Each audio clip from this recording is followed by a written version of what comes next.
Installing a memory module.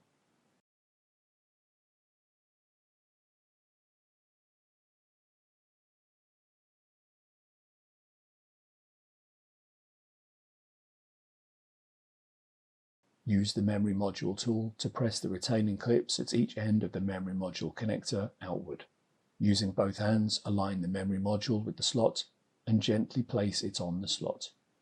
Firmly press both ends of the memory module straight down into the slot until the retaining clips snap into the locked position.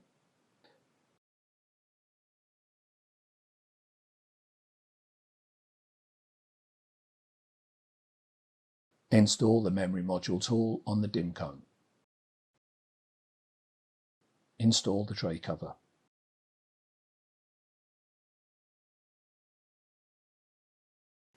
Install the tray into the enclosure.